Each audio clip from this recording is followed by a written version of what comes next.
A. The reason for which a person is being arrested must be communicated to the person being arrested at the time of arrest. 2. He must have the right to speak to a lawyer. And 3. According to Section 167 of the Criminal Procedure Code, this person must be produced in front of a magistrate within 24 hours of this arrest. Hi, my name is Sonali Jain and I'm a fourth-year law student from the School of Excellence in Law. I'm enraged about this issue as anybody else is, but before taking to social media, I feel like there are a few facts and circumstances that we must all be aware about. I'm just going to try to put them in an easier way and throw light on the points that I feel are relevant. Let's tackle the question of whether an arrest was necessitated in this case. In this case, the reason that was given to the father Jairaj was that his shop was open beyond the curfew hours. This would only require either sealing of the shop or fining of the shop, which should have been the first or the only step that the police must have taken instead of arrest. And even though Jairaj was arrested, his son was not even at the shop at the time of the arrest. His son had visited the father in prison, and while checking up on him, he was arrested as well. So it is important to know that these are a few of our rights that we need to keep in mind. Secondly, when he was brought before a magistrate, it is important to know that he was kept 10 to 50 feet away from the magistrate. So the magistrate could not physically examine him, but remanded him to custody anyway. So generally, a magistrate must physically examine him in the case and then give an order, which could be either a bail, or it could be remanding to police custody, or it could be remanding to the central jail. In this case, he was remanded to the sub jail, but without physically examining both of them. And the reason that was cited for this distance was social distancing, which cannot be taken as an excuse at this point of time because it's the matter of life or death. The second point that I would like to go over is what are the charges that he had been arrested for. The FIR stated that he was arrested for section 188, section 269, 294B, 353 and 506 part 2. These are offences such as disobedience of an order by a public servant, which is punishable by 1 month, a negligible act that spreads a disease, which is punishable by 6 months, reciting obscene language, which is punishable by 3 months, assault or criminal force that deters a public officer from doing his job, punishable for 2 years. And these are all bailable offences, and none of these offences are of grievous or heinous nature, and even if they were, custodial deaths and police brutality will still not be accepted. Section 49 of the Criminal Procedure Code says that no external or extraordinary force must be used, or any extra force must be used that is not necessary to prevent someone from fleeing custody.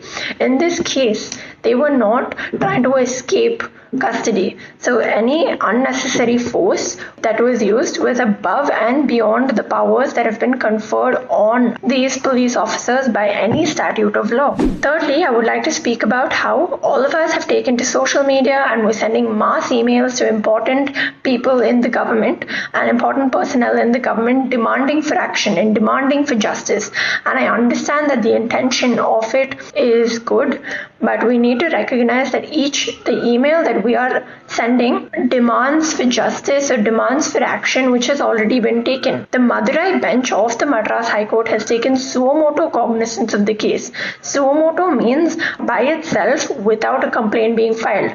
So they have taken cognizance of this case and they have passed orders and have opened up an unbiased investigation on the police officers who were in the police station at that point of time. These 2 police officers in particular, the doctor that gave the fitness certificate and also the magistrate that remanded them back to custody. So these are the stakeholders that are going to be involved in this investigation. So it is important to note that the magistrate did remand them when both the accused were 10 to 50 meters away and there was no physical examination of both of them. And 2, a fitness certificate was provided with no timestamp on it, which clearly means that it could be bogus Or even if a fitness certificate was given, the point of a fitness certificate is to notice the injuries that have been on the body before the arrest and after the arrest, so they can pinpoint what are the injuries that are due to police custody.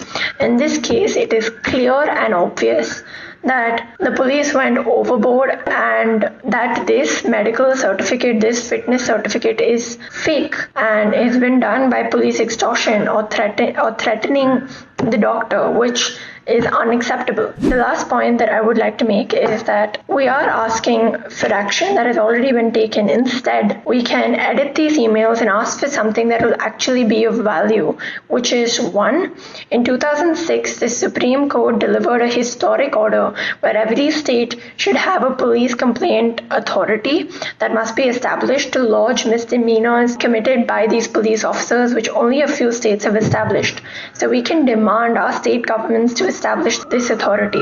We can demand that CCTV cameras must be made mandatory in all police stations. This will increase the evidence and it's directly proportional to the amount of custodial deaths that will happen, inversely proportional once these CCTV cameras are installed. So these are some of the solutions that we can ask for. We can ask for training of these police officers. We can ask them to be sensitized to the issues of police brutality. We can have trainings and briefing sessions about what a police officer is mandated and not mandated to do according to law. What acts are extrajudicial? What acts are allowed by the Criminal Procedure Code or any other statute for that matter?